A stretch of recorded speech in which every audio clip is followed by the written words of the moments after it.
We will now call our June 8th, 2021 Town Council meeting to order. And if I could ask the Girl Scouts and Boy Scouts to lead us in the Pledge of Allegiance, please.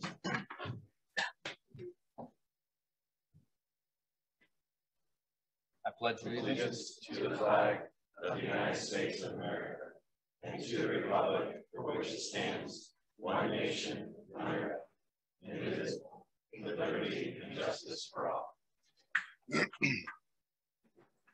Thank you.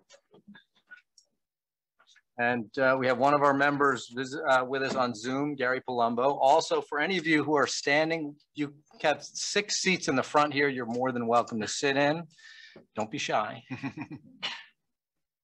Okay, we're going to start with presentations and recognitions this evening. And our first presentation is the Stephen A. Fliss Scholarship recipient. Angela and Chris will be handling that.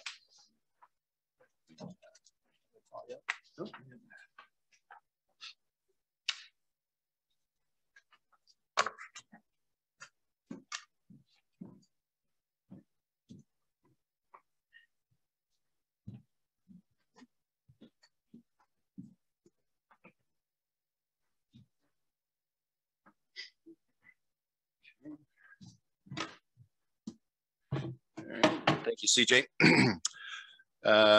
This is a resolution of commendation, whereas the Stephen A. Fliss Scholarship was established in 1985 and dedicated to Stephen A. Fliss, who served as town manager of the town of Farmington from 1955 to 1985. And whereas the scholarship was established for Farmington residents seeking a college degree in public administration and/or public service.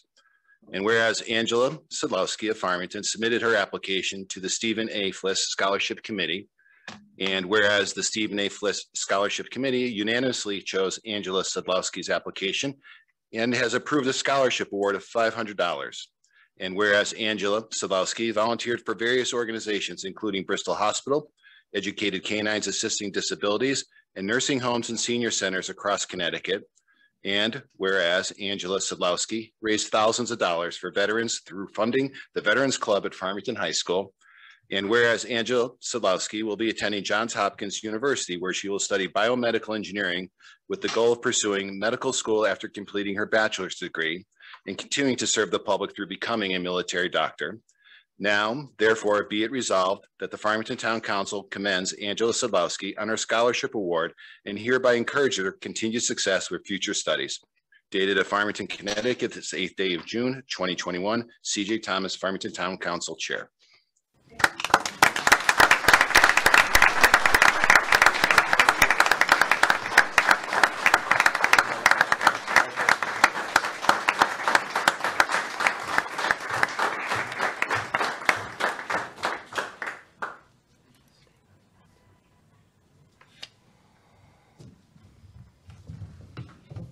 Do you have a state one for that also? Pardon me? Did you have one of the state ones for Angela or no? Was there one from Mike D'Amico also? No. No, not for now. Okay.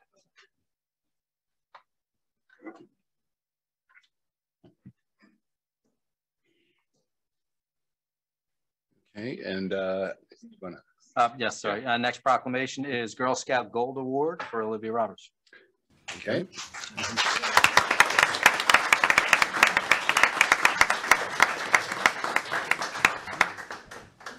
And it's proclamation, whereas the Girl Scouts of America help train the youth of our community with skills which serve them well in the future, and whereas many of our youth participate in activities of the Girl Scouts of America which benefit our community, and whereas one of the crowning achievements of Girl Scouting is the attainment of the Girl Scout Gold Award, and whereas Olivia Roberts from the Girl Scouts of Connecticut Council recently completed the requirements for the 2021 Girl Scout Gold Award, and whereas Olivia Roberts' Movements in Faith project worked to create an inclusive music and faith-based program for individuals and groups with special needs and their families. Her project was not founded in a certain religion. Participants only needed a positive attitude with an open mind. And whereas Olivia raised money to purchase a variety of instruments for people that struggle with loud sounds and can play and hear, and organize games and purchase the items needed for them, working for months to put everything together. And whereas Olivia Roberts is a Girl Scout who volunteers with Special Olympics, is an elementary school tutor, is part of the St. James Parish Youth Group, the Dominican Development Group missions to the Dominican Republic, and an avid reader. And whereas as a result of Olivia Roberts' work, this program gives an opportunity for people with special needs to meet new friends and worship in a comfortable, safe environment. Now, therefore, be it resolved that on behalf of the Farmington Town Council, I hereby extend to Girl Scout 2021 Gold Award recipient Olivia Roberts our best wishes, and we hereby proclaim June 9th, 2021 as Olivia Roberts Day in Farmington. Dated at Farmington, Connecticut. It's 8th day of June, 2021. Congratulations.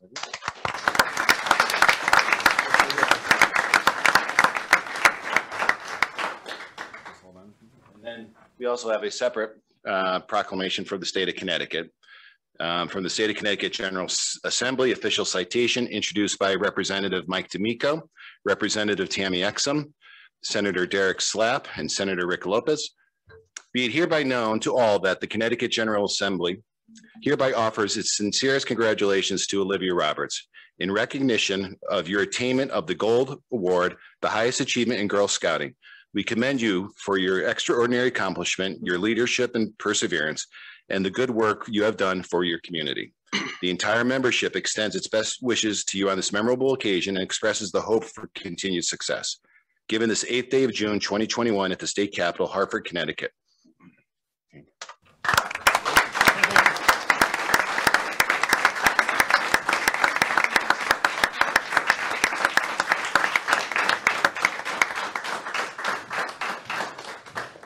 Our next proclamation is Girl Scout Gold Award proclamation for Rose Rayburn.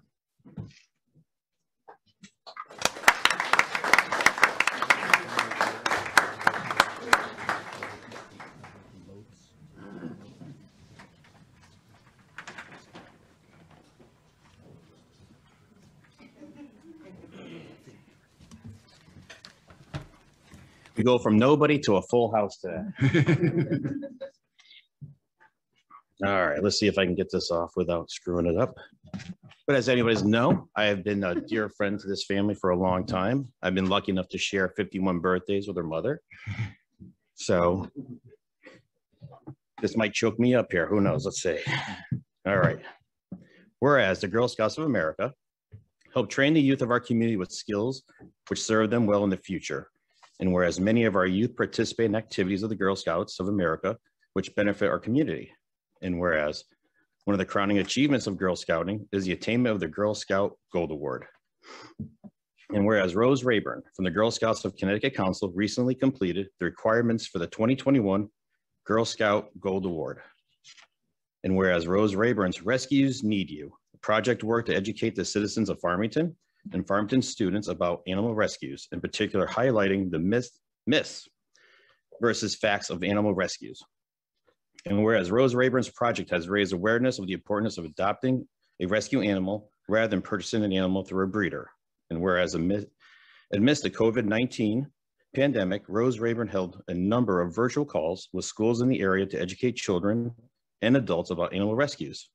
And she has written educational articles that have been published in local newspapers. And whereas in addition to her work helping rescue animals, Rose Rayburn volunteers at the food pantry, works as a camp counselor, is on the event leadership team of Farmington Valley Relay for Life, coaches an under-6 soccer team, patience, participates in soccer, track, and field. And whereas a result of Rose Rayburn's work, that the lives of the people and animals of Farmington will be enriched and enhanced. Now, therefore, be it resolved, and on behalf of the Farmington Town Council, I hereby extend to Girl Scout 2021 Gold Award recipient Rose Rayburn our best wishes and hereby proclaim June 10th as Rose Rayburn Day in Farmington. Dated at Farmington, Connecticut, this 8th day of June, 2021, CJ Thomas, Town Council Chair.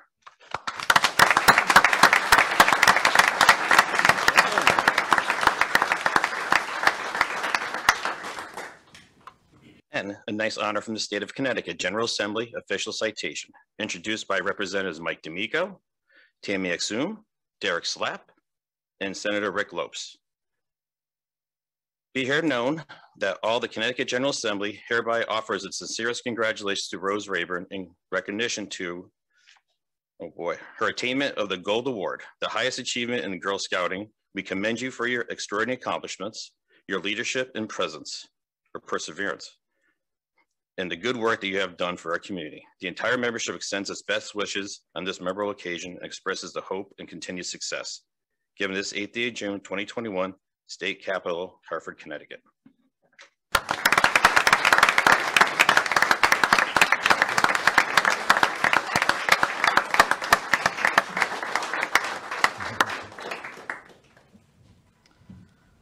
Our next proclamation is our 3rd Girl Scout Gold Award proclamation for Sydney Mangum.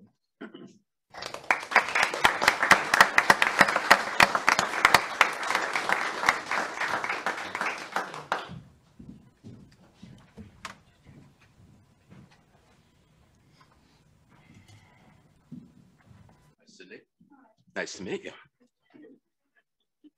We're neighbors.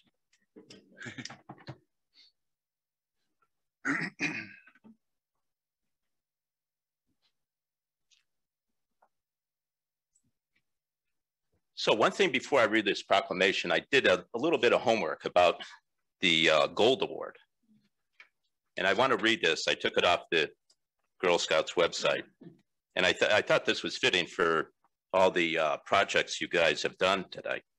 The Gold Award Girl Scouts are the dreamers and the doers who take and make the world a better place to the next level. The Girl Scout Gold Award is the mark of a truly remarkable proof that not only can she make a difference, but she already has made a difference. So to all you Gold Award recipients tonight, thank you. You're doing some beautiful things, wonderful things for our community. Thanks. So I'll ask you a question after this. All right, here's your proclamation. Whereas the Girl Scouts of America help train the youth of our community with skills which serve them well in the future, and whereas many of our youth participate in activities of the Girl Scouts of America which benefit our community, and whereas one of the crowning achievements of Girl Scouting is the attainment of the Girl Scout Gold Award. Whereas Sydney Mangum from the Girl Scouts of Connecticut Council recently completed the requirements for the 2021 Girl Scout Gold Award. And whereas Sydney Mangum's Screen Time and Vision Health project worked to understand the cause of children being prescribed glasses at younger ages and how technology is contributing to this issue. And whereas Sydney Mangum worked with her optometrist to create a presentation and a pamphlet for teachers and nurses that detailed the effects that large amounts of screen time can cause and included tips on how to minimize these effects. And whereas in the midst of the COVID-19 pandemic, Sydney gave her presentation to teachers at elementary schools and through virtual calls to nurses at three different school districts. That's remarkable. Whereas in addition to her work with the Girl Scouts, Sydney volunteers at the Farmington Food Pantry, is part of the Relay for Life executive leadership team, is a member of the Premier Soccer Club, plays violin, and enjoys CrossFit. You're busy. Whereas as a result of Cindy's work, the eyesight of children of Farmington will be cared for. Now, therefore, be it resolved that on behalf of the Farmington Town Council, I hereby extend to the Girl Scout 2020 Gold Award recipient, Sydney Mangum, our best wishes, and we hereby proclaim June 11th, 2021 as Sydney Mangum Day in Farmington, dated at Farmington, Connecticut, this 8th day of June, 2021.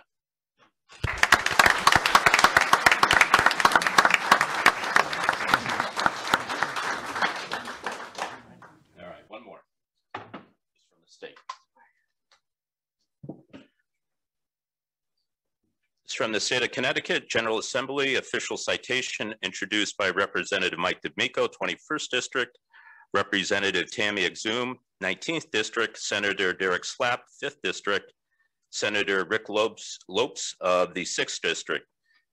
Be it hereby known to all that the Connecticut General Assembly hereby offers its sincere congratulations to Sydney Mangum in recognition of attainment of the Gold Award, the highest achievement in Girl Scouting. We commend you for your extraordinary accomplishments, your leadership, and perseverance. the good work done on your part for the community. The entire membership extends its best wishes on this memorable occasion and expresses hope for continued success. Given on the 8th day of June, 2021 at the state capitol, Hartford, Connecticut, Martin M. Looney, President Pro Tem, and Matt Ritter, Speaker of the House, and Secretary of the State, Denise Merrill. Very good.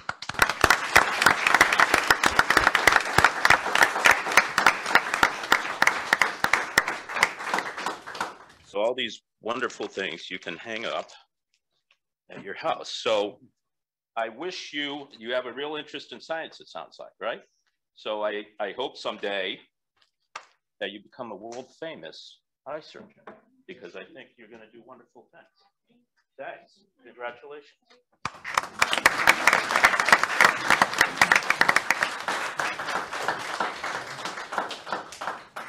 Our next proclamation is our first Eagle Scout proclamation for Jack Douglas.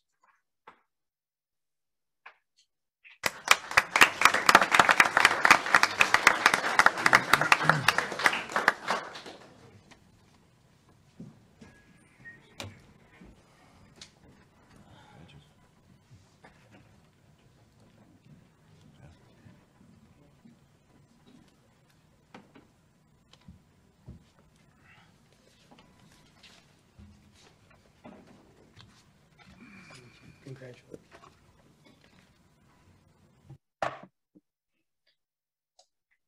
Jack, I'm sure you've done much more than what I read here, judging by all those badges I see on your chest. And from what I heard from all the Eagle Scouts I know, you've done a lot. Congratulations. I have a proclamation for you from the town of Farmington.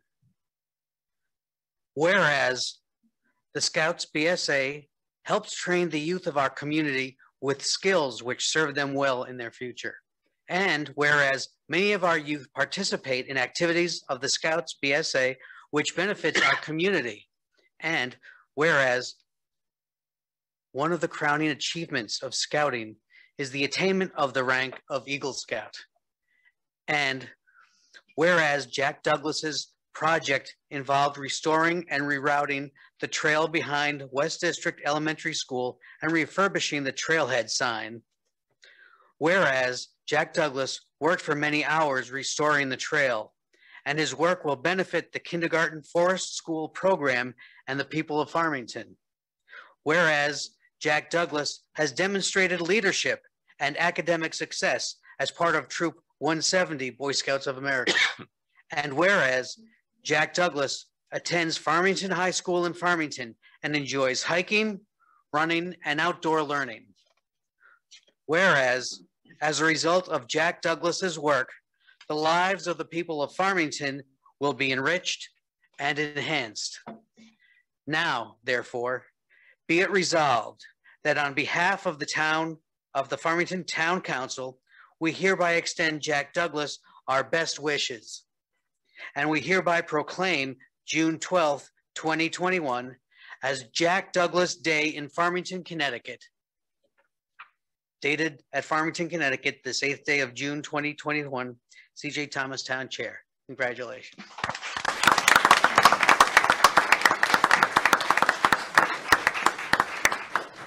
As if that wasn't enough.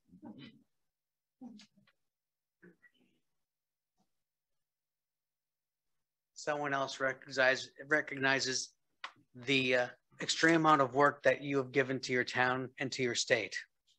So we have a State of Connecticut General Assembly official citation introduced by Mike D'Amico of the 21st District, Representative Tammy Exum of the 19th District, Senator Derek Slapp of the 5th District, and Senator Rick Lopes of the 6th District. Be it hereby known to all, the Connecticut General Assembly hereby offers its sincerest congratulations to Jack Douglas in recognition of your celebration to the rank of Eagle Scout, the highest achievement in scouting. We commend you for your extraordinary accomplishment, your leadership and perseverance, and the good work you have done for your community. The entire membership extends its very best wishes on this memorable occasion and express the hope for continued success. Given this 8th day of June 2021 at the state capitol, Hartford, Connecticut, by the President Pro Tem and Speaker of the House and Secretary of the State. Congratulations.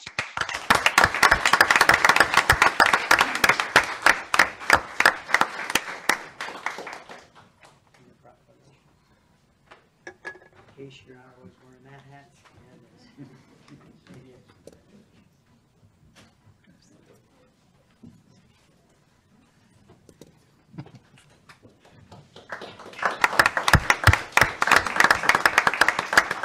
And our next presentation, wait, do we have 2 times? There's Thomas, right? You did Jack. All right, Eagle Scout proclamation for Thomas Douglas.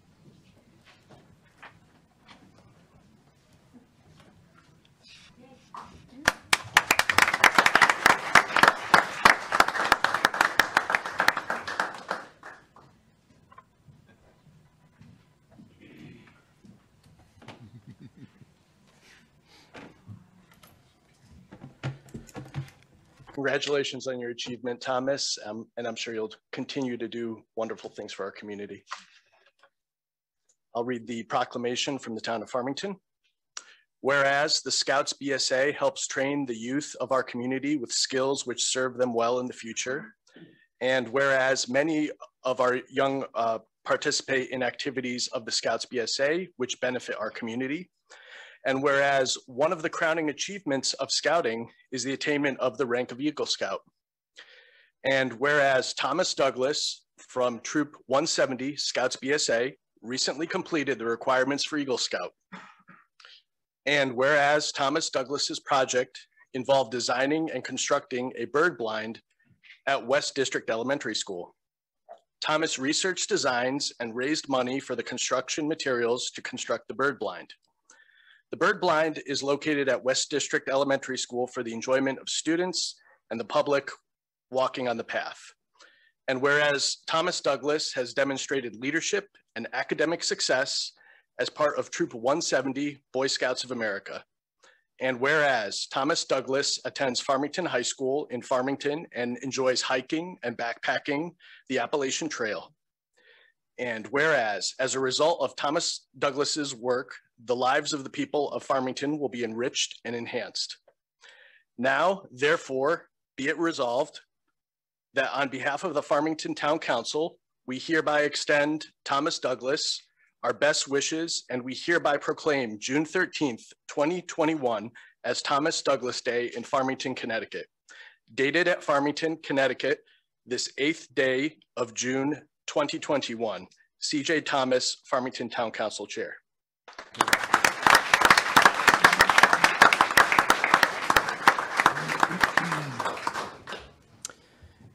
And we have an official citation as well from the Connecticut State General Assembly. I'll read that as well. Introduced by Representative Mike D'Amico, 21st District, Representative Tammy Exum, 19th District, Senator Derek Slapp, 5th District, Senator Rick Lopes, 6th District. Be it hereby known to all that the Connecticut General Assembly hereby offers its sincerest congratulations to Thomas Douglas. In recognition of your celebration to the rank of Eagle Scout, the highest achievement in scouting, we commend you on your extraordinary accomplishment, your leadership and perseverance, and the good work you have done for your community. The entire membership extends its very best wishes on this memorial occasion and expresses the hope for continued success. Given this 8th day of June 2021 at the state capitol, Hartford, Connecticut, by Martin M. Looney, President Pro Tempore, Matt Ritter, Speaker of the House, and Denise Merrill, Secretary of State. Congratulations.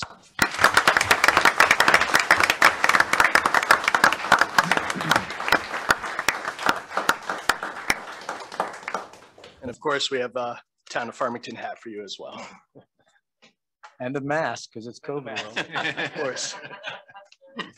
I'd just like to say before we go on to our next proclamation that we've just seen 6 exceptional youth from Farmington that we are all incredibly proud of. And with all the things you have done, and we've listed so many of them, I'm sure there are many more things that we haven't heard about. We've got great hopes for you all in the future and great hopes for our town in the future. With that, we have our next proclamation, which is a Juneteenth proclamation. Joe.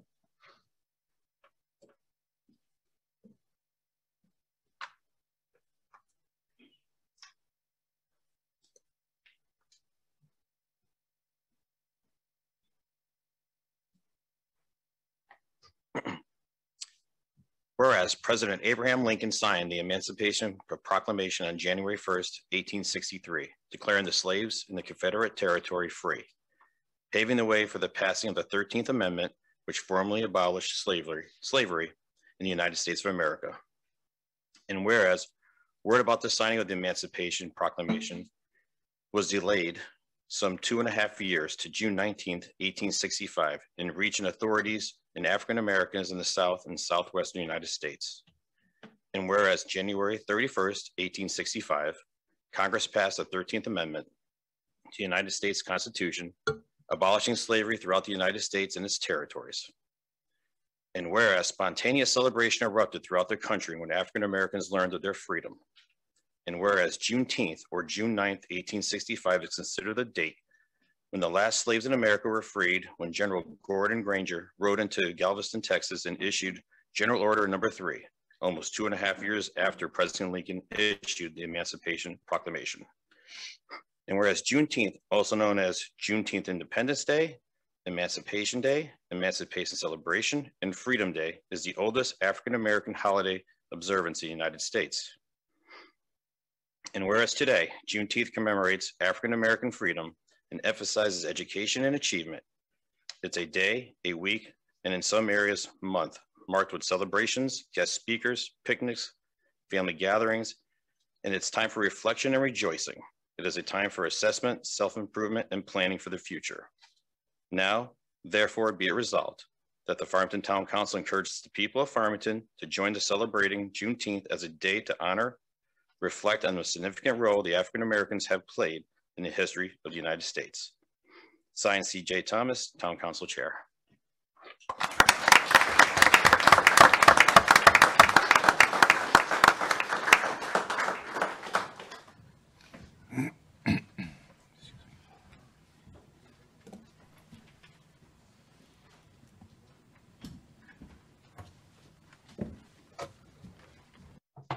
Next, our last proclamation for the night. And I believe we have 2 of the high school students joining me tonight. This is for Farmington High School graduating class. So,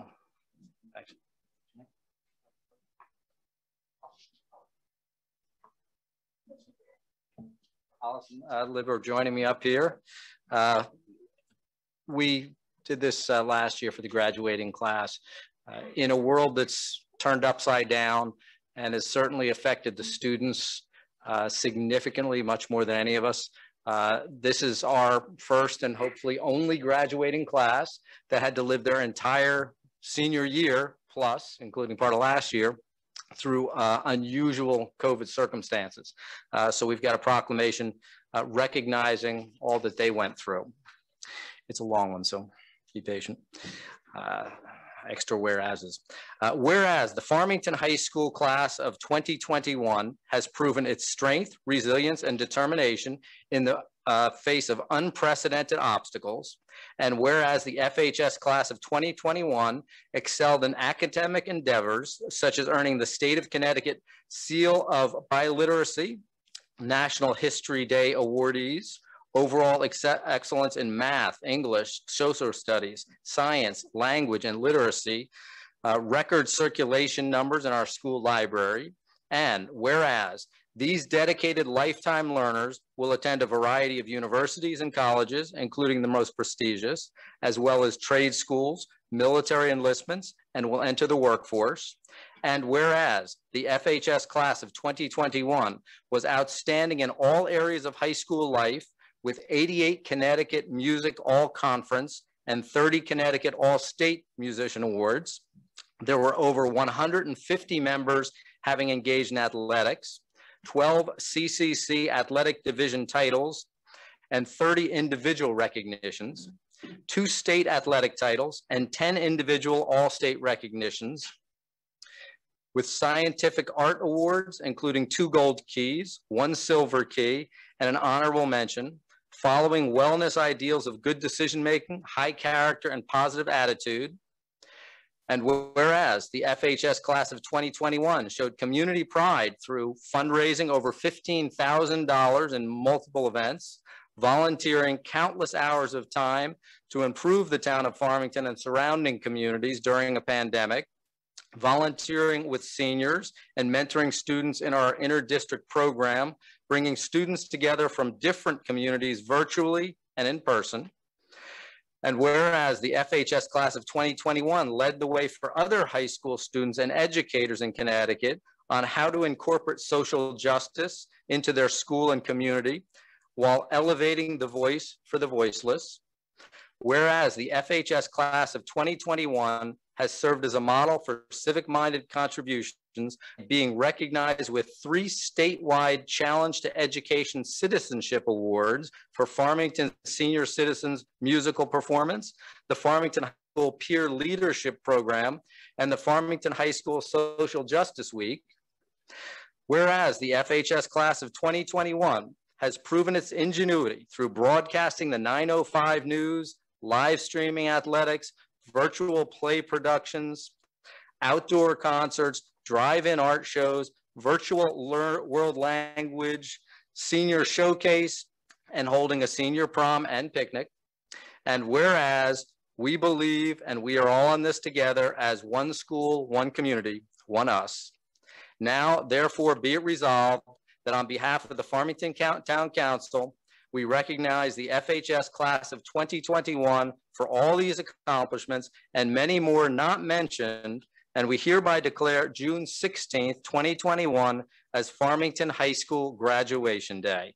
Dated at Farmington, Connecticut, this 8th day of June, 2021. C.J. Thomas, Chair, Farmington Town Council.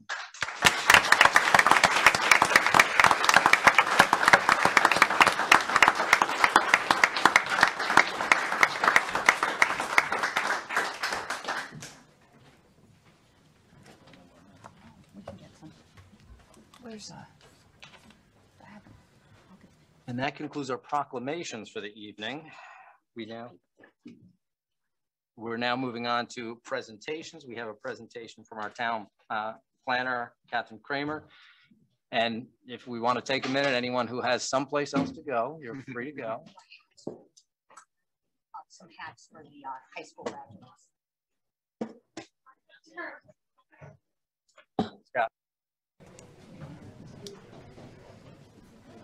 Scott, we're going to get some hats.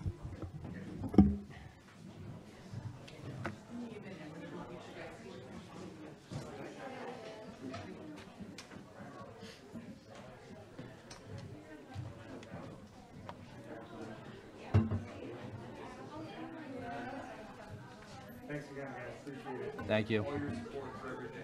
Thanks. Thanks, Scott. See ya. Catherine, if you want to turn kind of so you're not so Yes. awkward. Fine. Yeah.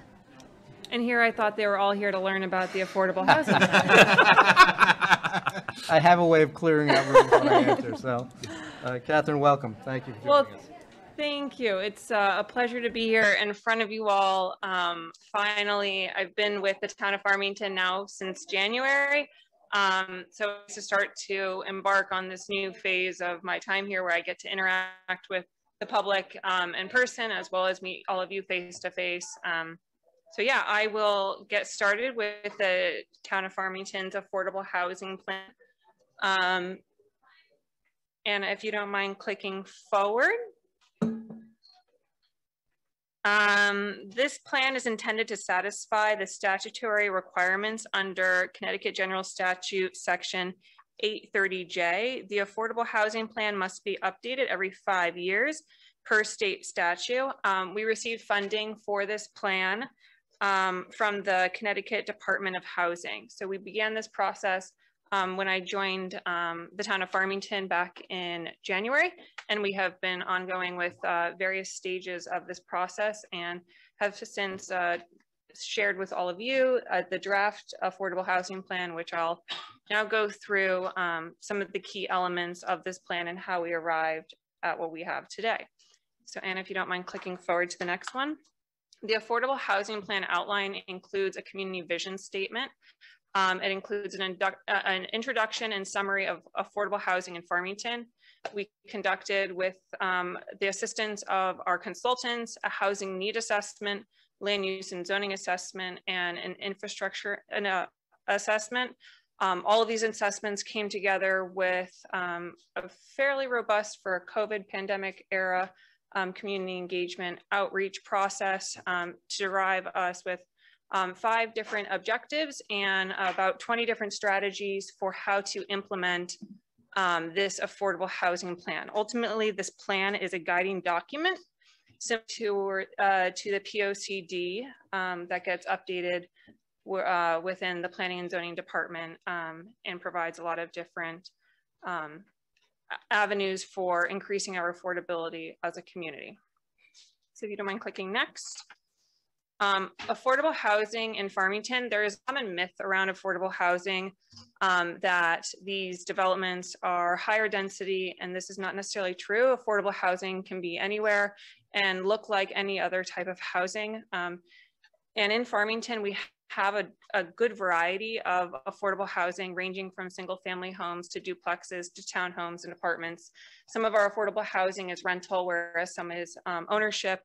And it is important to have a diverse housing stock so that people going through different life phases can stay in town, whether you're wanting to age in place or move back after college, and having a variety of housing typologies provides a diverse opportunity for people to come and stay in Farmington, as well as people who work within the community having the opportunity to live here as well.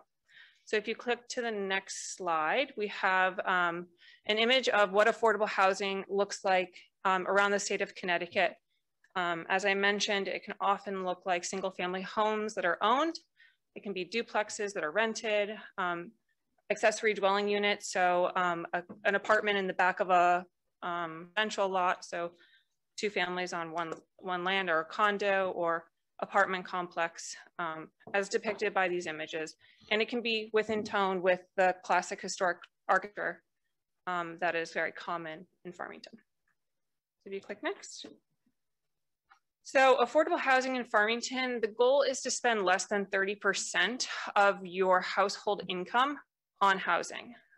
So what we calculate and judge a lot of the metrics off of is a term called AMI, or area median income. For the town of Farmington, the AMI is $78,500 annually. And for an individual, it would be $54,950 annually. So if you are above that, you are above the threshold for qualifying for affordable housing. If you fall below that, you have opportunities to find affordable housing and qualify for different type of housing typologies. And I apologize, the graphic on the left, right, depending on where you're looking, is a little small, but it shows a breakdown of the different types of housing opportunities that we have in the town. We have approximately 875 affordable housing units already existing in the town. So that's about 7.8% within Farmington. And we're supposed to, under the state statute, be striving to reach 10%, which would mean adding an additional 235 housing units, or finding space within our existing housing stocks to provide avenues for those to become affordable. So if you click to the next slide, it kind of depicts some of these housing needs. And as we embarked upon the housing need assessment, we are breaking down our needs into 3 categories: low income, very low income, and extremely low income. And so on this graphic, you can see that we have approximately 3,000 low income households within the community already here that are in need for opportunity for affordable housing opportunities, whether it be home ownership or rental. And so you can see on the incomes here, it's anywhere, it's incomes underneath the 78,500 annual threshold for a family of 4, or 54,950 for an individual. And so different housing developments within the community have different thresholds of where people are supposed to be falling, and helps to create an opportunity where all people are finding housing opportunities within the town. So if you click to the next, that kind of quick summary of some of the assessments that we did as far as the existing housing stock and demographics of Farmington to help us better understand what direction we need to take. We also embarked on a fair amount of community engagement for the time that we were in. We have launched a website. I hope you guys have had the opportunity to check it out. There have been various surveys on the website. We did an initial survey on community values and housing needs. Then we launched a community workshop where we shared the responses from the initial survey. And we also provide an opportunity for people to provide feedback on the objectives and strategies that we have been toying with and trying to get an understanding of what's going to work best in Farmington, because not all affordable housing options or strategies fit right for this community. So we wanted to make sure that the things that we're proposing work well within the fabric and the context of this community. And we're currently surveying feedback from town commissions on this draft plan. And so if you click next, I'll go through some of these strategies and then how we're continuing to engage people and take in feedback. So ultimately, we have a draft plan before us today with various objectives and strategies. The 5 key objectives are to continue affordable housing programs throughout Farmington and with the Farmington Housing Authority. So we had at one point in time an active housing committee, which had meetings and did various projects within the community. So one of our strategies would be to reactivate that committee and bring it back to life and engage them in some of these projects that we have listed in our affordable housing plan. Then we have for number 2, elevate ways to increase capacity to further affordable housing. And this includes strategies like training staff on our land use committees. Number 3, reduce the restriction on the town's accessory dwelling units regulation. So that would entail allowing ADUs within our zoning. Currently, our zoning does not allow for ADUs within the town of Farmington. Number 4 is explore inclusionary zoning approaches for multifamily developments. And one of the strategies for this is to do a development panel with various developers to try to understand what is the space within that industry to provide an inclusionary number within some of the multifamily housing projects. And then the number 5 is reduce restrictions on multifamily development. So looking at our zoning and trying to understand where does multifamily homes and apartment complexes fit in with the context of the town, and how can we expand that to provide space for affordable housing. And so if you go to the next slide, Anna. The next steps, we're collecting feedback on this draft plan. I suggest people look at our website and take a look at the plan, because I can only summarize so much in this amount of time. But there are a lot of interesting strategies and objectives for interesting objectives and strategies to meet those goals. We will be having a Town Planning and Zoning Commission meeting on July 12th at 7 p.m. There will be a public hearing on the affordable housing plan. At that point, we will hope to finalize the affordable housing plan, move forward to implementation later this summer and fall, assuming the Town Planning and Zoning Commission are in agreement on the strategies and objectives for reaching the affordable housing goals. So next slide. If there are any comments or feedback on this plan, please email me. I am collecting and bringing all of those comments into the plan to make sure that the voices of the vision of this plan fits with the community, and that the goals are in the right direction to move us forward. So I'm happy to answer questions from you guys. Have any? Thank you, Catherine. Yeah. Catherine, thank you. And Catherine was working with Shannon, Rose, and Nancy Parent, and they've been doing a great job, and especially during COVID. So like Catherine said, the TPZ is going to be taking on this in July, but I think it's a good opportunity if the council has any questions, and if they do have any concerns, to mention them to Catherine, and also feel free any kind of emails. And you do in your packet, as I'm sure you saw, had the full plan. That is the full plan. Yep, great. Okay. Okay, any questions from the council? Chris? Thank you, Catherine. It was very informative. And I hope I'm not getting this wrong, but I think you mentioned that there was a 10% threshold for housing stock that we have to meet. I was wondering, is that mandatory, permissive? Is there penalties for not reaching that 10% threshold or anything in our plan? So as I'm aware today, there are no penalties because we have had a moratorium on affordable housing. But moving forward, we are supposed to be striving for the 10% under state statute.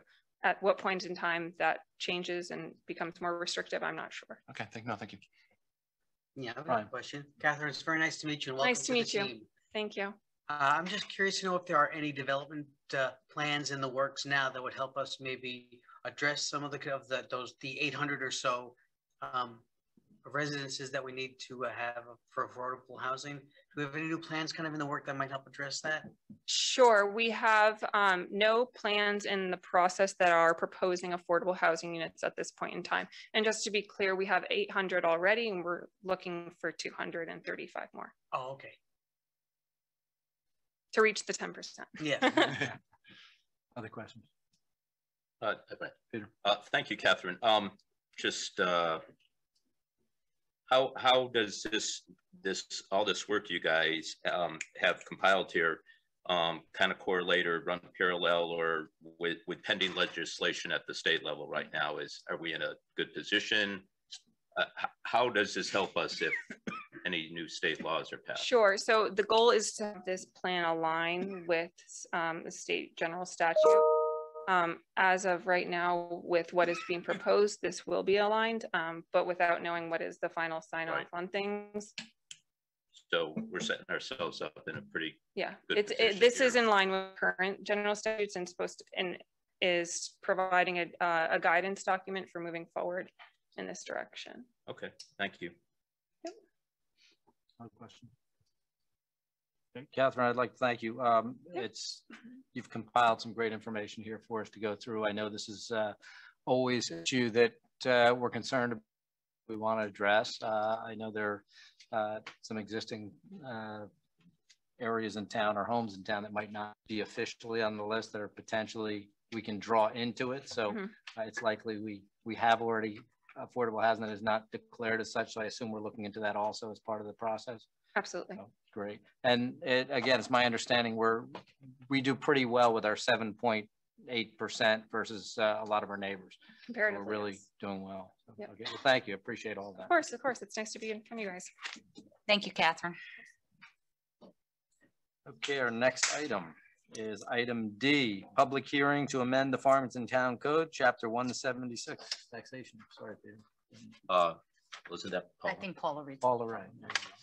A public hearing will be held on June 8th, 2021 at 7:05 p.m. in the Town Hall Council Chambers to amend the Farmington Town Code, Chapter 176, taxation. Dated at Farmington, Connecticut, this 26th day of May, 2021, Catherine Lonsky, Town Manager. Joe, are you doing the presentation? I think so. It's tough in person, you know? It's tough in person. We can figure this all out on Zoom. Yeah, no, you could hide on Zoom. You can't hide in person, right? Yeah. You can go to the next slide. I assume you're driving, Anna. Get back. One of the town council's strategic goals that they adopted last summer was to establish a subcommittee to look at the tax relief provisions of Chapter 176, taxation of the town code. It's going to be a tough one. The committee was appointed in January of this year, and the committee was composed of Brian Conley, Councilman Conley, and Councilman Fagan. The subcommittee decided to focus on looking at the elderly tax relief programs, and also at the request of the Director of Fire and Rescue Services, the volunteer firefighter tax relief program. The committee met several times, met with the tax assessor and met with the Director of Fire and Emergency Services to go over what their concerns were, what their ideas were for tax relief for their areas. Based on the committee meetings, they decided to recommend, next page please. On the property tax relief for the elderly homeowners, we're talking only about the local option here. There are two provisions. We're talking the local option. Based on the discussions, they come up with three recommendations. One, to replace the sliding scale tax relief benefit, which we currently have, with a flat dollar amount benefit, which ranges from $1,500 to $250 based on income.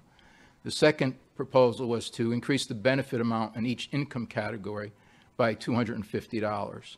And their third recommendation is to add a new benefit for elderly and disabled taxpayers with an annual income between $51,800 and $57,800. If we can go to the next slide, I'll give you an idea of what we're talking about. This is our current program. And if, you also have in front of you, for those of you who, like me, can't see very well from that distance. But basically, our current program, the local option, we have income categories. We have 1, 2, 3, 4, 5, 6, 7. We have 7 income categories ranging from 0 to 18,900, and to our highest category of income is 44,800 to 51,800. And based on that, you can receive a tax credit depending upon whether we're talking about a couple, married couple or unmarried taxpayer. The maximum credit that you could receive under the lowest income category is $1,250, and the maximum credit for an unmarried person is, in that lowest income category, is $1,000. Our highest category is the $45,000 to $51,000 range, and in that category, the maximum credit is $250 for a married couple, and $150 would be the minimum. So that's what it looks like right now, and based on that, those categories, you can get, and we're talking about an abatement. This comes off your tax bill. So if your tax bill is $6,000 and you're in one of those income categories, you're going to get that dollar amount off your taxes. If you're in the lowest income category, you're going to get either $1,250 or $1,000 off your taxes. So again, it comes right off your tax bill.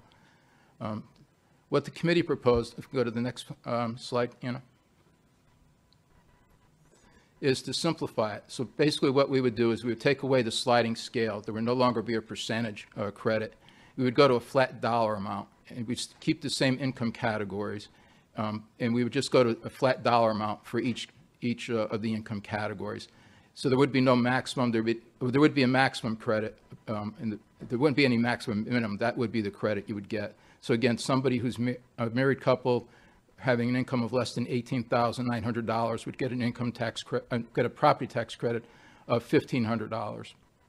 Unmarried person would get a tax credit of $1,250. And we would also, and at the $45,000 to $51,000 range, you would get a $500 credit married and a $250 credit for unmarried. And then what the third recommendation was to add an additional income category, and that's the $51,000 to the $57,000. And in that category of income, there would be a $250 credit. A couple of things to point out about this. The ordinance reads that we mirror the state income levels. The state has a very similar program. The state does use credits, a percentage basis and a maximum and minimum based on married and unmarried. This program piggybacks on the state program. So you would get the state credit, and you also would get the town credit, the local option credit. So you're actually getting 2 credits on your taxes. And the income guidelines, we also mirror the state for the first 6 categories. And we update the state income categories are updated every year based on inflation. So those categories going from 0 to 45,800 are updated every year by the state of Connecticut. and usually they go up obviously based on inflation. The 45,000 to 51,800 category was added by the town in the local option program. That is not eligible for the state credit. So a person in that income category only gets the local option credit. And also the proposal for the new credit, the 51,000 to 57,000, that would not be part of the state program. That would be in a new income category on the state program. It would not have a piggyback on the state program. The ordinance proposal, we did not, it's already built into the ordinance. We didn't feel the need to change it, was that our ordinance calls for us to adjust the local option income categories as the state adjusts their categories. So every year when the state comes out with their new income levels, our income levels will jump up accordingly. And our last two levels, because they're not part of the state program, would automatically jump up by $6,000, would jump up to keep that $6,000 increase. So if the state program went up by $1,000, then next year the 57.8 would become 58.8. It would just match that. Next slide, please, Anna. The other part of the recommendation from the committee was the property tax relief for the volunteer firefighters. And again, this was based on discussions with the Director of Fire and Rescue Services. And the subcommittee was recommending that the current program that's in place, that we increase the abatements by $500 for existing call volume categories. And we also had a third category with a $2,000 abatement for volunteers who respond to 320 or more calls per year. And what that would look like, and on the next page. So for your firefighters responding to calls between 180 to 249 calls, the tax abatement would be increased from $500 to $1,000. Again, it would be $1,000 off your taxes. For responding to calls from 250 to 319, the tax abatement would be increased from $1,000 to $1,500. And then there would be a new category, responding to 320 calls or more, the tax abatement would be $2,000. And again, that would be a new category that would be added to the ordinance. Next page. The cost for these programs, based on analysis that the assessor and I did, the elderly tax relief change, we believe, will result in an estimated tax loss of about $57,500 per year. That's in addition to what the tax loss already is. So this would be an additional $57,500 per year. On the volunteer firefighter abatement, the changes are estimated to result in a tax loss of about $55,000 per year, in addition to what is already being on the current program. The current program, I got the numbers for the volunteers today. The current program this year, the tax loss is going to be about $29,000. So this would be $55,000 on top of the current $29,000. So combined, you'd be looking at a tax loss of $112,500 per year. And then finally, the program calls for the programs to become effective with the tax bills for July 1, 2022, which would be a year from now. So once the ordinance is passed, and we would go through the process for next year, and applications are taken for next year. This would actually tie into two things. One, it would tie into the start of the paying back of the debt service for the high school project, where you'll start to see some tax increases, and also it'll be a year earlier, but it also will tie into the revaluation, which will take place in July of 2023. If you have any questions, be happy to answer those. Or if the committee was Brian Connolly and Chris Fagan, if they would like to add anything. Okay, generally with our public hearing, what we do now is go on to public comment. Any questions that the public may have, we take the public in person first, and then if we have anyone on Zoom who has questions, I believe we can do that as well. So we could start. Is there any public on this topic only? We will have a separate public comment for further topics. So anyone who has a comment on the public hearing on tax relief? Okay, would you step up to the podium, please?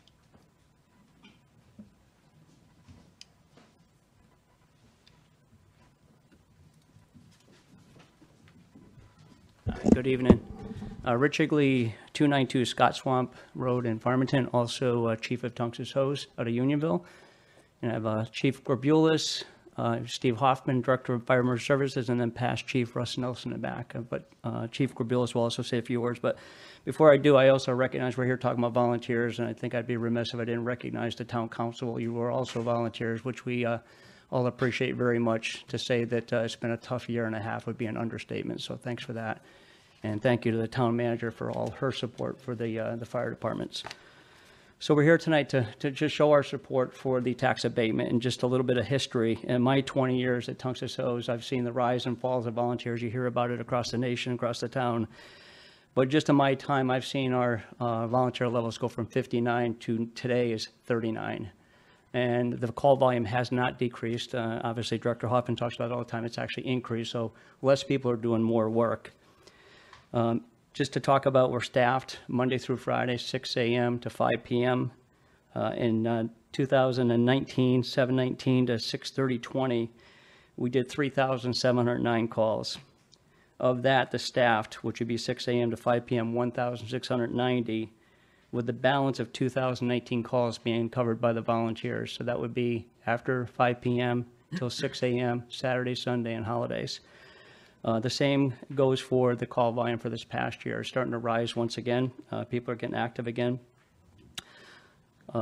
This is in addition to the 15 mandated drills that are required by OSHA just to stay compliant with to be an interior firefighter, emergency medical technician.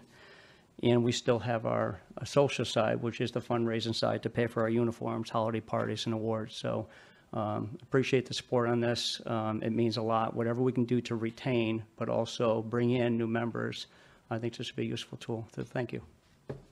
Thank you. Good evening, Mike Bullis, 205 Plainville Avenue, also the Chief of Farmington Fire. I'm not going to repeat what Chief Higley said, but this is very important to us. It's a huge recruitment and retention tool to be able to give our volunteers a little something extra. You know, we're reimbursed, you know, per call, but this is a good recruitment and retention tool, and we're looking for things to keep people and to add people to our staff. We appreciate everything, all the support you all give us, and we appreciate your support on this. Thank you. Thank you. Any other public comments on this tax plan? The council will have an opportunity to speak when we bring it up, item N2 and N3 in the agenda. Okay, with that, we will be closing the public hearing. Move on to item E, new items, none here. Yes, there is. There is. Peter? I'd like to add agenda item 13 to approve the attached resolutions for the state grant application for the new construction of a Farmington High School. Second. We have a motion, a second. Any discussion? Hearing none, all in favor? Aye. Motion passes. I would like to add another agenda item 14 to approve the attached resolutions for the state grant application for the renovations of the Farmington Public Schools Central Office Administration. Second. We have a motion and a second to add item J14. Any discussion? Seeing none, all in favor? Aye. Aye. Motion passed unanimously. That's it. Okay. Now we'll move on to public comment on any other topics. Please step to the podium, state your name and address for the record.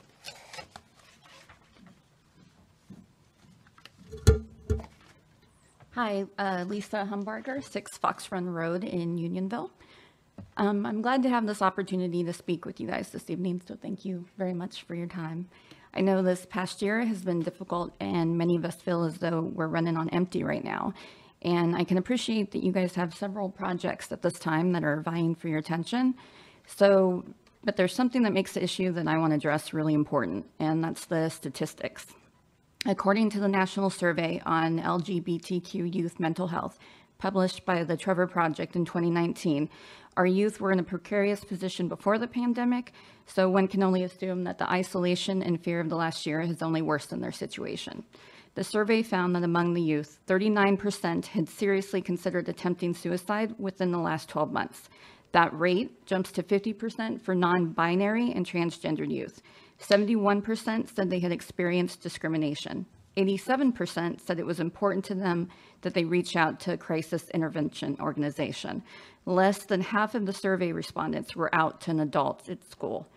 2 in 3 LGBTQ youth reported that someone tried to convince them to change their sexual orientation or gender identity. And I would discourage anyone from thinking that this conversion rehabilitation mindset no longer exists. I've experienced it here in Farmington, unfortunately.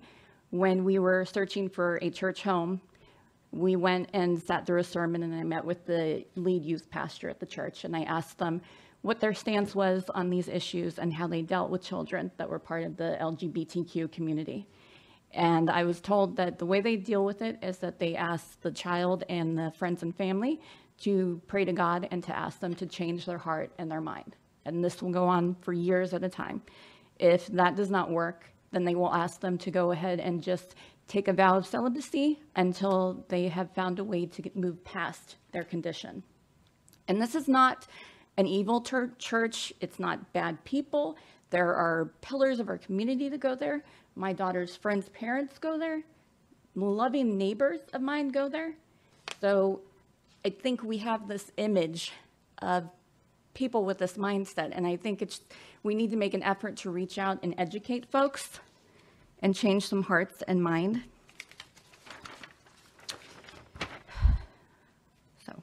Since that day, I've spent a lot of time thinking about the kids who aren't necessarily in abusive or unloving homes, but are just in homes where they feel misunderstood, invisible, and unable to freely be themselves. These kids can easily fall through the cracks. Their hurts and their bruises and their scars aren't visible to their teachers or other caring adults or even their friends. So tonight, I'm here to advocate for them. This town, this council, this school system has the ability to help those kids feel seen, to let them know that they are accepted and valuable just as they are, and most importantly, that they are not alone. This town can come together as a community and let our LGBTQ residents and youth know that their struggles are recognized, their accomplishments celebrated, and their future possibilities limitless. We can show our support verbally and through our actions. The Avon Town Council raised the pride flag over their town library just a few days ago, and they've now declared June LGBTQ+ Pride Month in Avon. For the month of June, the pride flag joined the American flag, and both are currently flying over the Unity Green in West Hartford Center. Additionally, starting June 1st, West Hartford Superintendent Tom Moore ordered that pride flags be raised at all West Hartford public schools. So my question is this: how is this town and community going to put its vision statement into action of being a progressive town with engaged citizenry committed to the betterment of the entire community and acknowledge June 2021 as Pride Month and our LGBTQ+ residents and youth? Thank you for listening and for taking my comments into consideration. I appreciate your time. Appreciate your time.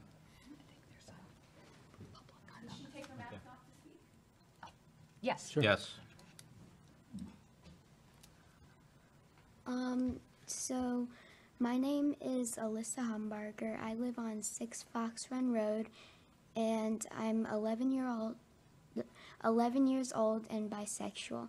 Me and my mom are here today to tell you why the town of Farmington should do something for Pride Month, such as put up pride flags. This topic is truly important to the both of us, so we appreciate you guys letting us speak and share our opinions with you. Pride Month, for those of you who don't know, is a time where the LGBTQ+ community embraces themselves and lets the world know that they are proud of who they are. This is why it would be amazing if the town of Farmington could do something to celebrate Pride Month. Farmington celebrating Pride Month would benefit me and others in various ways. Number one, it would make the LGBTQ+ community feel as if we can be ourselves without being judged quite as much. Number two, would help people, including myself, feel as if they aren't alone. Number three, it would be a great act of kindness, especially in a time like this where unfortunately a lot of racism and discrimination is going on.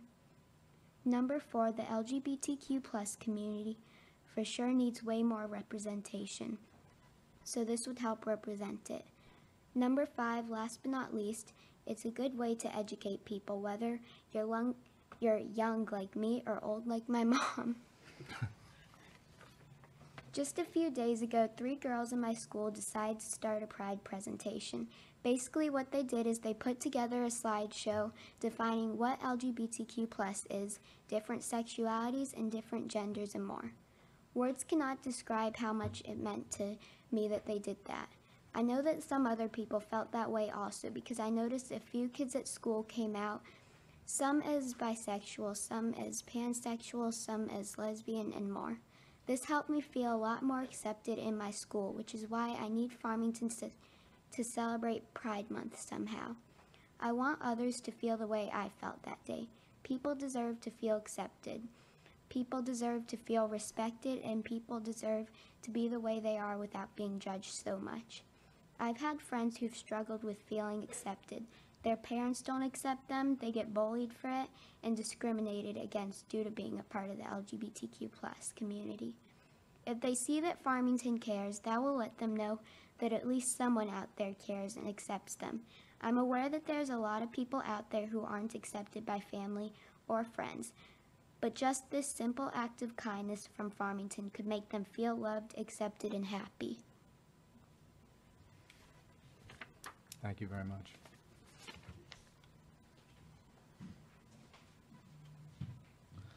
We have a comment on Zoom now, I believe.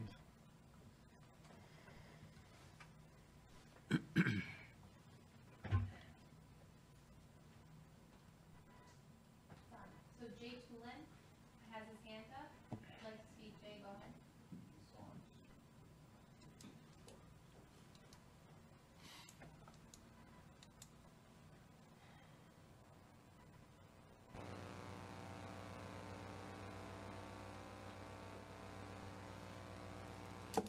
Jerry, you're out there.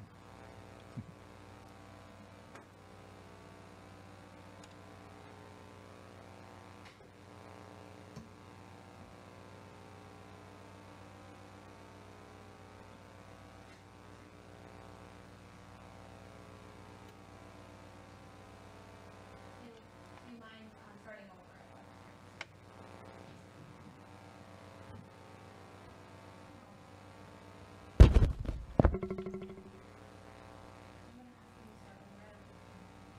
Jay, if you could start over, please.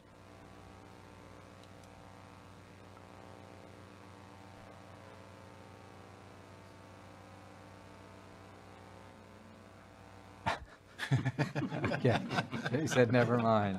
Well, thank you very much. Do we have anybody else? Okay, any other public comment in person? Thank you. We'll move on to item G. I make a motion to accept the May 11th, 2021 regular town council meeting. Second. I have a motion and a second. Any discussion? Seeing none, all in favor? Aye. Opposed? Motion passed unanimously. Item H, reading of communications and written appeals. Kathy. You have the communication in front of you. I don't know if you have any questions. Yeah, what, summarize this? Yep, I will do so. Hold on one second. So there we are. So this is this bill, and it's access to certain public employees by exclusive bargaining representation of a public employer's bargaining unit. So this bill has passed both houses of the legislature. It's now on the governor's desk, and it's expected to be signed into legislation, and it would go in effect October 1st, 2021. The highlights is that, in general, it mandates that the town provide information.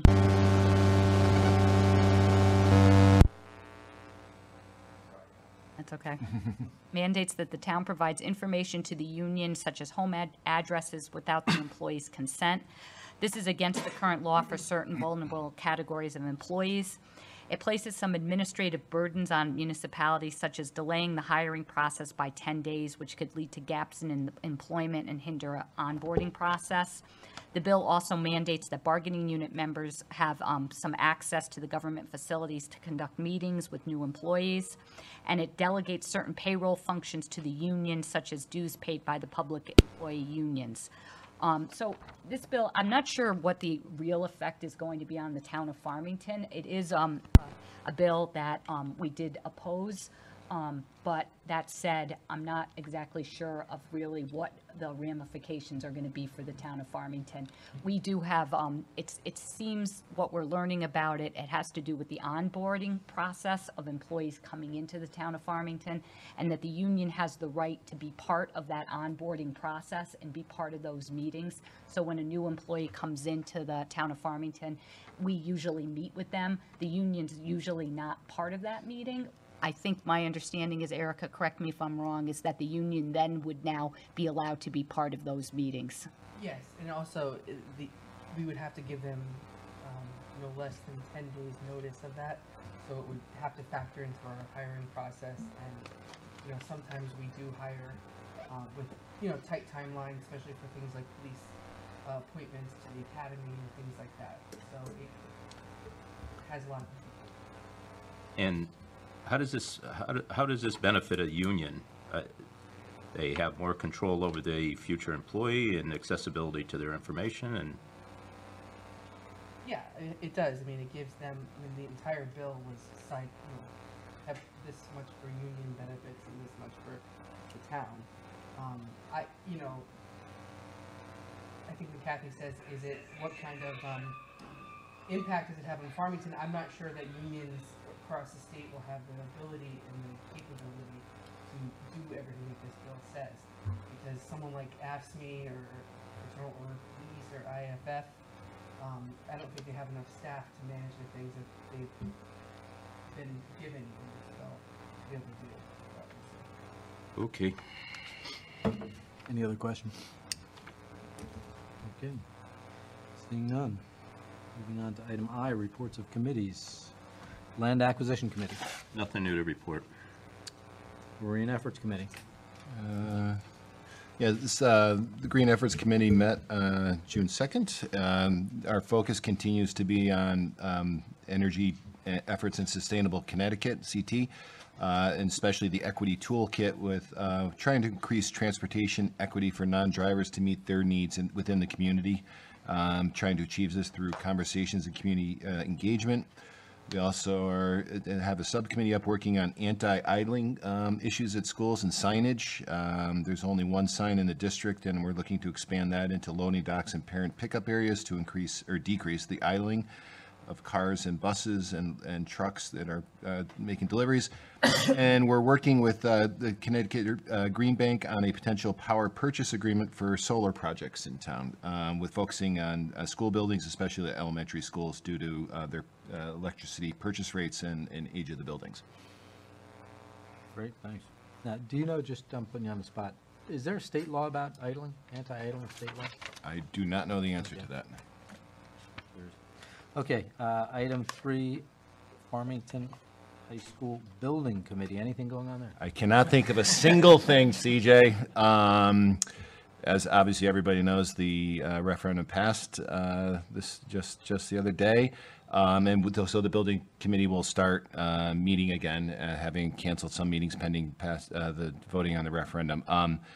All I would say at this point, and I will do no justice to everybody that deserves it, but just thank you to this town council, Kathy, you, Kat, your entire office, Superintendent Greeter, her office, the Board of Education, the building committee, Meg Guerrera, our professional partners, everybody for all their hard effort in this project. I think is probably my statements previously that I think this is the right solution for the town at this time. We'll be moving forward with finalizing plans. Putting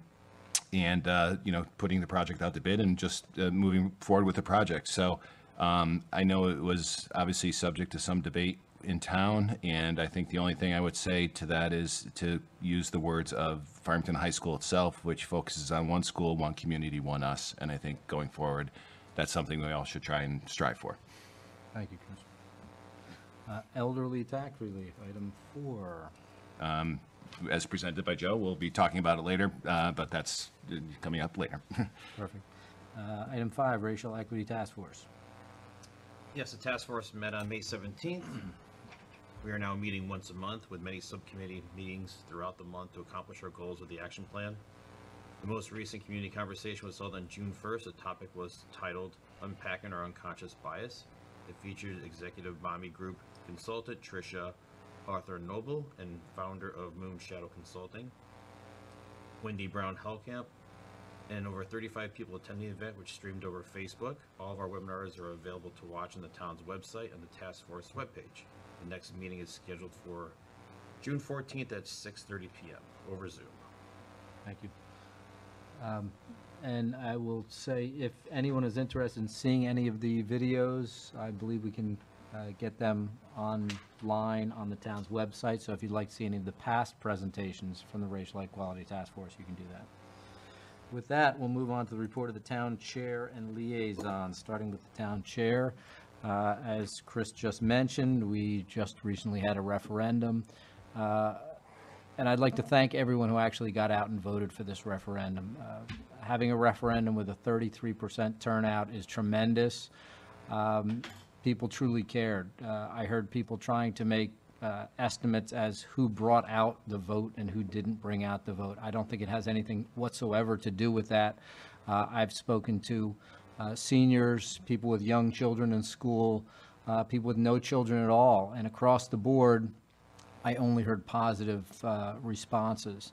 The no vote had 3,000 less participants this year. I think that sends a very large message. The vote was 2-1. The town has spoken.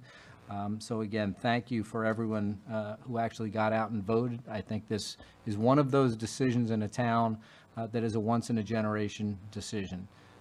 We've planned very well as a council, as a town, for many years to put us in a good situation to move forward with this, so it would have far less tax impact. We've just talked about, and we will continue to talk about later in this meeting, our tax relief program to help some of those people who were most affected by this, so we'll lessen the impact on them as well. So that's, again, I appreciate everyone who put in the time. Chris did a fine job of thanking everyone, whether it's town staff, school staff, the volunteers on this council, the Board of Education, as well as the building committee, who has not completed their work, so they don't get to go home yet. They still have to work on the designs, and there's plenty more work to be done.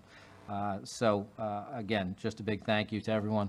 Also, the Parsons property, I will mention. I know the State House has signed over. We're waiting for 2 signatures. Once those 2 signatures are gotten, then the Parsons property will become Farmington's land rather than State of Connecticut's land, and we will be putting together a committee to design what we'll be putting on the Parsons property. So that's something that's coming up. The other thing I just want to mention is, as anyone who has stepped foot outside whatsoever in the last 2 days, whether it says so on the calendar or not, summer is here. With that, we fill up our trails, we fill up our river, our parks, and everything else. Please just be aware and considerate of others. Anything you carry into any of those areas, carry out. Hopefully we'll have enough facilities and receptacles that you can drop your trash in, but just if you have a bag full of stuff and you go in, make sure you bring that same bag full of stuff out. No one likes to walk down the trails or by the river and see things floating down the river, sitting on the side of the trail. So again, be courteous to others and be considerate, and we can all have a great summer, I hope. That is all I have from the chair report. I will now turn it over to the Board of Education liaison. Thank you, CJ. The Board of Education met last night, and it's similar season as to what we experienced earlier this evening. It's recognition and awards time of the year. The first recognition last night was for Leslie Imsey, who won the Connecticut Music Education Association's Outstanding Arts Administrator Award, which was a wonderful achievement for Leslie and her dedication to the music program over the years. Then there was a number of, and to the extent I never do the Board of Education meetings justice in my summaries, you can always go and see them. But again, another just litany of students who are recognized as, scholar leaders, art leadership awards, art scholars, scholar athletes, principal award winner, and the salutatorian and valedictorian. So just wonderful kids who are doing wonderful things at the schools. They were all recognized. In terms of the superintendent's report, no significant COVID updates. Everything's trending well. The graduation is on June 16th, scheduled to be outside, and keep our fingers crossed on that. East Farms construction project is on schedule. Excel, they provided an updated report, and I think everybody can appreciate with COVID, it's been a challenging year for Excel, but it has taken a favorable uptick as the year is ending. Kim Wynn presented summer school offerings, which is always an impressive program we're offering at the summer schools, and also went over the 21-22 return to school plan, which I guess, you know, in terms of ESSER funds and utilization of those funds, and just, again, probably with COVID still out there, all these plans are, the cornerstone is flexibility. So we'll just have to see how things go when the school returns in the fall, and working with community engagement to just get, you know, the best sense of how they're going to do it. They're going to prepare for hybrids in person and everything, every eventuality is going to be prepared for, and so they're just going through that right now. There was some discussion of the utilization of the ESSER funds and the spending of that money through the 23-24 school year. And the budget impact, again, the ESSER funding is rolling in. Excel and Continue Ed has, although had its struggles during this past year, are doing better. Cafeteria obviously is trending up with more kids being in the schools. And there was just some policy updates, new course approvals, textbook adoptions, and some health and safety protocols were adopted. And they'll have their last meeting in a couple weeks. Great, thank you, Chris. Economic Development Commission Liaison. Yes, thank you, CJ. So the May EDC meeting was canceled, but the Economic Development Commission is hosting its spring business breakfast event on Wednesday, June 23rd from 7:45 a.m. to 9:30 a.m. at the Farmington Club. The event will be in person and held outside. The keynote speaker will be Mr. Sho Islam, Director of Business Development at Advanced CT. Sho will share his thoughts and insights on Connecticut's growing bioscience ecosystem, which is of particular interest to us with Jackson Lab and the UConn campus there. And Sho leads Advanced CT's development efforts for the life sciences sector. He joined Advanced CT in October 2020 with over 15 years of economic development experience. Prior to joining Advanced CT, Sho Islam was the business development officer at Choose New Jersey Incorporated and successfully led the business development efforts in technology and life science sectors. Sho also has led the business development efforts at Rutgers University's Food Innovation Center. His 13-plus year tenure at the RFIC includes various roles of progressive responsibilities. Sho received a BS in Environmental Business Economics, MS in Food and Business Economics, and a MS in Public Affairs with an emphasis in community development from Rutgers University. And the next economic development meeting is tomorrow, June 9th at 5:30 p.m. I think half that meeting is going to be his resume. Yeah, pretty big resume, yeah. It's now, I believe, been over a year since the last in-person economic development breakfast. I remember going to that one. It was a little chilly outside with the heat lamps and all that, so looking forward to having another one of those. Farmington Historic District Commission. You may not lead the heat lamps this time. I don't think we will. All right, a lot going on in the Historic District. Thank you, CJ. Here's what came up at our last meeting. It was voted to approve the Sanchez Sanio and Lisa Marone application for a temporary certificate of appropriateness to install cedar fencing at 25 Hatters Lane. Also, it was voted unanimously to approve James Elkington application for temporary certificate of appropriateness to install a mini split condenser unit at 145 Main Street. Guess everyone wants air conditioning now. Mm-hmm.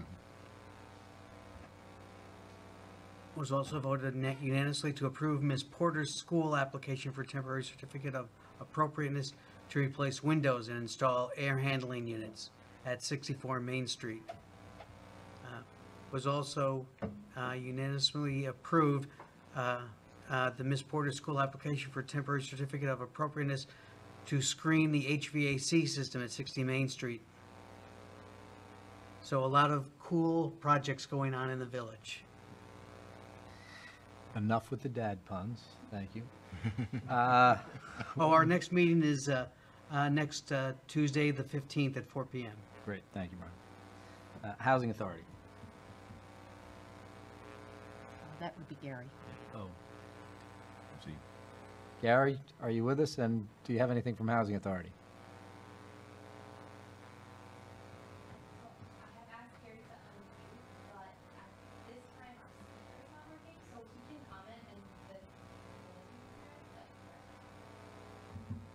Okay. How will we know if he's speaking?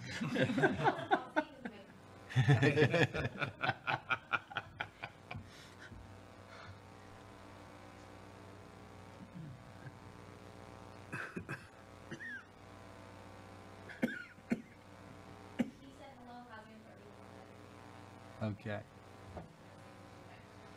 I think Gary and Jay are sharing a phone tonight. Okay, thank you, Gary. Moving on to, It's okay. I think we have a we're laugh track now. This is great. We're good. Okay, Human Relations Commission. Thank you, sir. The HRC met on May 24th and introduced our new member, Ann Newberry. The HRC also created a new subcommittee to look at sponsoring a voter registration event focused on persons with disabilities in conjunction with the American Association of Persons with Disabilities in September. They'll also be discussing a community survey at our next meeting on June 28th. Thank you very much. The Library Board is also Gary. I think we should probably pass. We're going to just pass. Yes, Okay, yeah. Gary, we appreciate it. The library is fully open. I'll pinch it here. We're open. Please go and borrow some books. Yeah. Okay, Town Planning and Zoning, number 8. TPZ, yes, sir. 402 Farmington Avenue Metro Realty Project. The zone change in the site plan was approved in their last meeting, I believe, on June 2nd, but the height of the building was not approved. Okay. And we have our next meeting, I believe, last night. So nothing really big coming on the horizon. Very good. So what's that mean? It means they go back for a redesign, basically, of the building. They want to lower it by height, since the height was not approved. So they start the process all over again? No, They it's just have been to the have- site plan, this Yeah. redesign. Revised site plan? Yes, to have it be. 3 stories? 3 stories. Okay. Unionville Historic District Commission. Yes, the Unionville Historic District Commission met on June 3rd. The commission approved a certificate of appropriateness for a Greek Revival home at 230 Main Street for updated siding, windows, and shutters. And the next meeting is scheduled for July 1st at 7 p.m. Did you give your learned opinion on the Greek Revival? Of course. Glad to hear that. UVIA. UVIA, nothing new to report. Thank you. WPCA. WPCA meets tomorrow night. Any other liaisons or commissions that we have not heard from? Okay. Now, item K, the report of the town manager. Even though I did write none, I do have a few things to report on. One of the things, and I think we can see for tonight, is that Brian and our computer staff have been working that if we're going to continue with this technology, that we have to upgrade our systems. And so that is something that we talked about today, and that the COVID funds we're able to use that. So between camera systems and different things that will work, we've been, luckily, knock wood, we've been succeeding relatively well, but the more advanced we have these meetings and being hybrid and having Zoom and a lot of the different things, we definitely need to upgrade our systems, as you can see from tonight. So that is one thing that we are working on, and with the COVID funds, we'll be able to spend the money on that. So that was just one thing that I wanted to talk about. The other thing is Brian reminded me that we did talk about last time the sidewalks on Main Street, and I did have an opportunity to put together kind of a review of that and an update from the last meeting. So if you remember going back to August 10th of 2020, that was when we were notified of the sidewalk project. At that time, I think we spoke to the council, and the council in October did a certified resolution, but also asked us at that time to have a community meeting. So we took another month, and in November, we had that community meeting that was very well attended out on the church, St. Patrick's. And that was in November. And at that time, we also, that was at the end of October. Then in November of 2020, the town council approved the phasing and design plan. It took a couple of weeks, and in early December, we submitted the first requirement documents to the state. And one of the things that I think I keep on forgetting, but we have 2 grants that we've received, which was great. But one of the grants came from the DECD. One of the grants is from the DOT. So there's 2 state agencies that we have to deal with this, which is unusual. We did put our documents in December to the state. In a month later, the state came back to us with some more, they needed some more information. 5 days later, we sent in the bid specs again. A month later, we heard from them about financial assistance and some different things. And we went back and forth the month of February. And in March 9th, we sent our what we thought were the final updated bid specs to the DECD. We did not hear back from them until May. And in May, that's when I reported on at the last meeting that we were still going back and forth with the bid specs, but there was a big delay between the end of February and May at the state of Connecticut. After the meeting last time, this was through the DECD. We did receive on May 10th the approval through the DECD. Now we're at the DOT. And the DOT, which we thought was going to be a relatively simple permit process, has not seemed to be as simple as that. So we now have gone back and forth with the DOT on permitting, which typically is not a large situation, but they are requiring a lot of information from us. We're not exactly sure why, but they are. We're hopeful that that's going to be finalized, I think, Kat, in the next week or so. Cross our fingers on that. So in general, I would just say two things about this project is that one is that I think between COVID, I think between the state of Connecticut's employees working from home, I think between having to have two state agencies, I think the state is, as we all know, is sometimes historically slow to start with, but I think it's been additionally slow. That said, I think it's fair to say that I think that we underestimated the amount of time it was going to take to go through the state process. So we're still hopeful that if we can turn it around, get it out to bid, and have the people hold their bids, and so that we can go through, because if we can't finish it up by the end of the fall, that it would be able to hold and start in the spring, but at least get it out to bid. But that's where we are right now. With it, I think that it would be fair to say between Russ and Kat, we have tried to do a lot of tracking back with the state. It's not that we haven't been calling and asking and things of that nature, but it has been a difficult process. So that, I think, was the update that, Brian, you had asked for that. So. Yes, thank you very much for the detail. And just to follow up on your statement that we underestimated the time. We underestimated the time, but they're asking for things they've never asked for before. Is that not correct? At the permit level at the DOT, yes, they're definitely asking for things that we've never seen. On the other side on the DECD, I think we've underestimated that. They're usually relatively slow, but we went back and forth with the bid documents, which is expected, and that was in the month of, I think I said February. But between March and May, that's a considerable amount of time that really it stayed in their hands. And that, I think we underestimated that part of it, how long it was going to take to get it turned over for us. And again, as everyone, we are experiencing it too. Between COVID and the things that are going on, things are slower. There's no question about that. Processes have changed for everybody. Yeah. Get that. Any questions for Catherine? The report. Do I have a motion to accept? Yes, I'll make a motion to accept the town manager's report. Second. We have a motion to accept and a second. Any other discussion? All in favor? Aye. Opposed? Motion passed unanimously. Do we have any appointments? I'm not aware of any. No appointments. Going once? Going twice? Nice. I see side talk.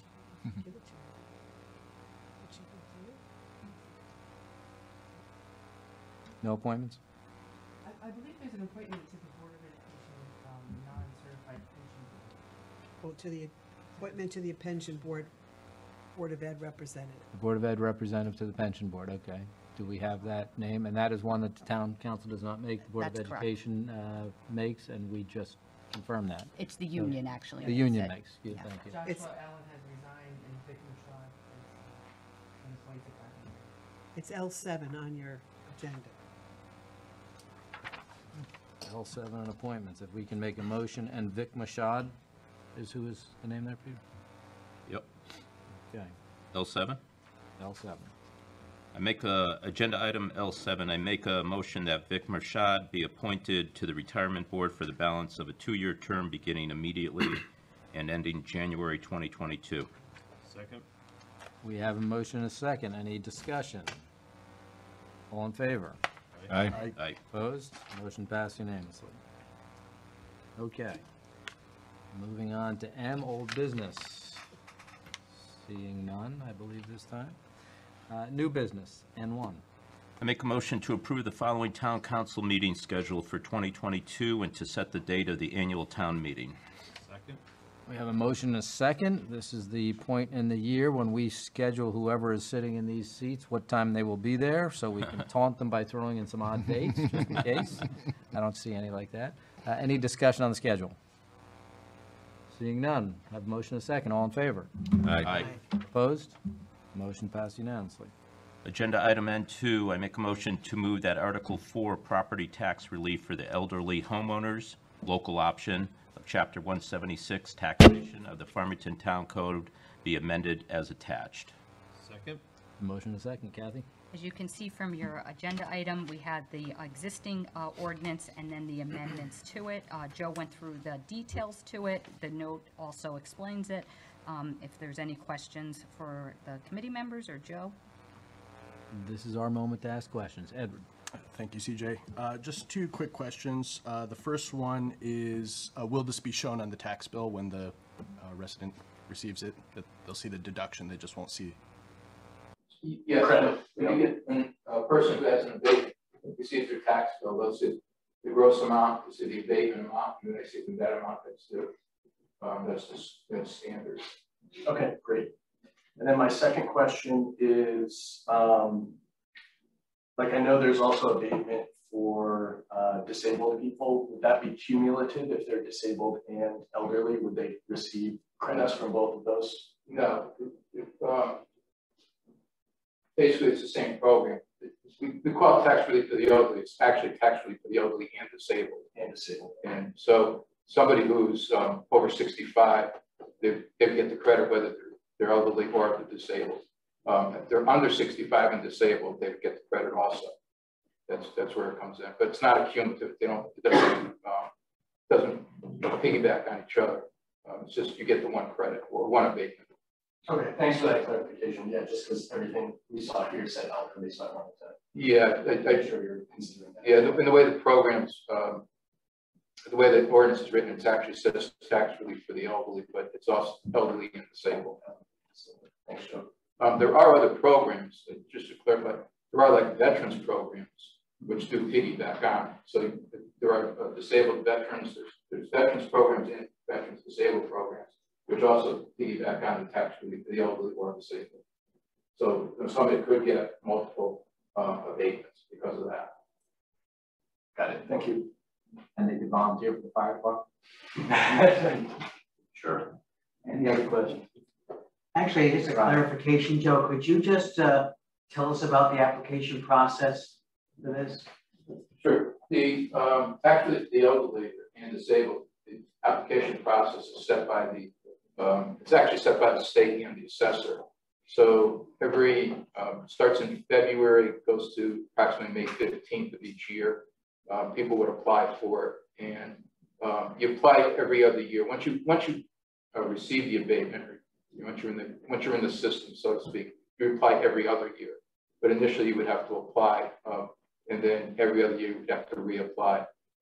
There is an application form. It's on the website. It's also available in the assessor's office. And there's you do have to show income. You have to show proof of income. And those guidelines are all listed on the application, what's acceptable to show proof of income. The applications are submitted to the assessor's office. They're reviewed by the assessor, the staff, and then people are notified whether they qualify or not and what their abatement would be. Great. I just didn't want people thinking it was going to show up like a birthday present on their birthday. No, they have to apply for it. And one of the things we do have it on the website. We do notify people who have to reapply. We do notify them that they have to reapply. Encouraging people one of the things about these programs is when you look at the census numbers as to how many elderly you have in your community, and you look at the number of applications you receive, you're probably getting about 40 to 50% of the eligible people actually applying for it. And that's not just in Farmington, that's something nationwide. Thank you, Joe. And I do have one comment I did want to share. Oh. No, it's a good one. But I want to say, Joe, when you gave your presentation, you categorized the tax loss to the town. But I think when it comes in particular to our firefighters and service providers here in town, that's not really a loss. I'm looking at that as a real investment in our town.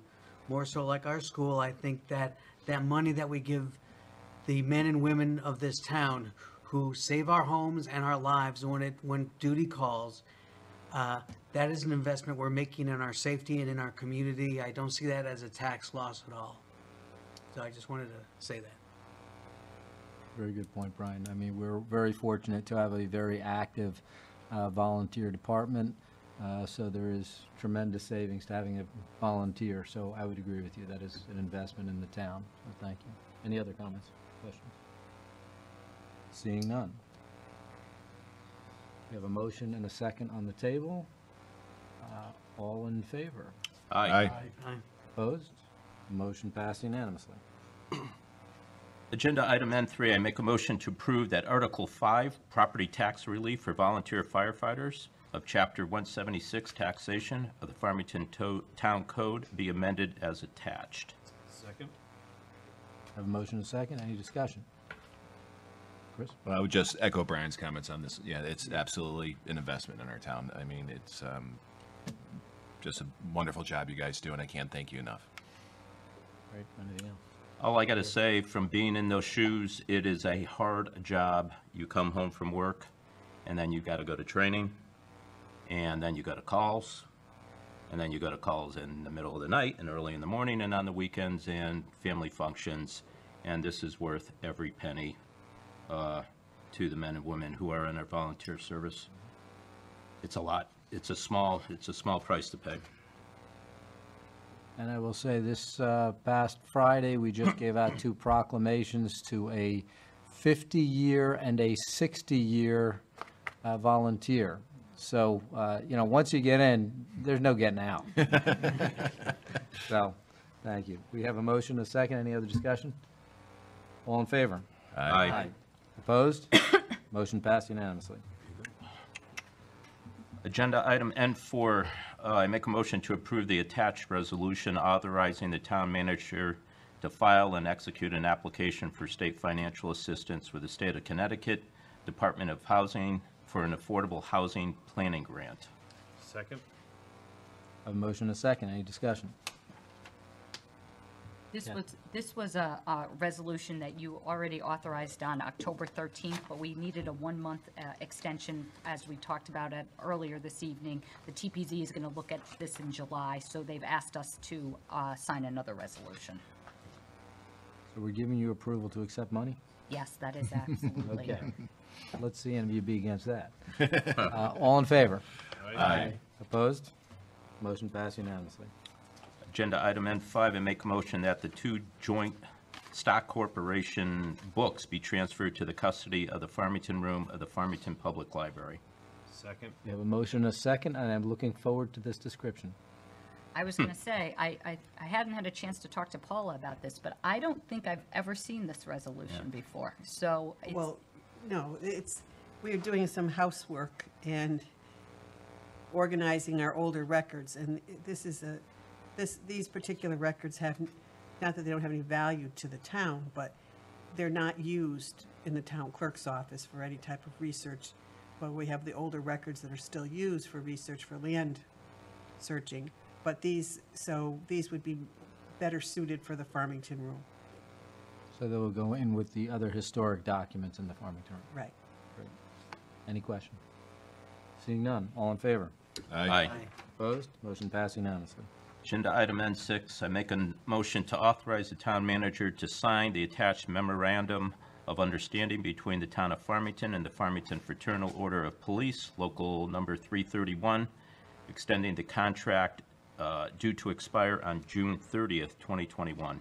Second. You have a motion and a second. Kathy? This is a memorandum of understanding, and the next item too would be for police and fire, that it would be a one-year extension of their contract with no other changes other than a wage increase of 2.25%. This will be helpful for us to extend both of these contracts, because right now we are negotiating all 5 at the same period of time, and this will help us by breaking up the 2 larger unions, which is the police and then also the ASME. So this would be no other changes in their contract other than a 2.25% wage increase. Thank you. Any questions? Seeing none, all in favor? Aye. Aye. Opposed? Motion passed unanimously. Agenda item N7, I make a motion to authorize the town manager to sign the attached memorandum of understanding between the town of Farmington and the International Association of Firefighters, local number 3103, extending the contract due to expire on June 30th, 2021. Second. And this is the same thing, but this is with the fire union, and it's a 2.25% and no other changes to the contract. Okay, any other discussion? We have a motion and a second. All in favor? Aye. Aye. Opposed? Motion passed unanimously. Agenda item N8, I make a motion to update the 2020-2022 Town Council Strategic Plan, Section 5.4-A, and Goal 24A as attached. Second. In January, as you know, the Racial Equality Task Force presented its action plan to the town council, and part of that action plan was a recommendation that the town council, that they add a strategic plan goal in regard to zero tolerance for racism in Farmington. And you can see in our strategic plan, we added a new 5.4A, which would be the new desired outcome, and this came from the group. It would be Farmington is committed to eliminating racism and other forms of discrimination, retaliation, and harassment in our community, and that the town will not tolerate behaviors or practices, how do you say it? Incongruent. Yes, with this statement. I didn't want to mispronounce it. Ruined. Yes.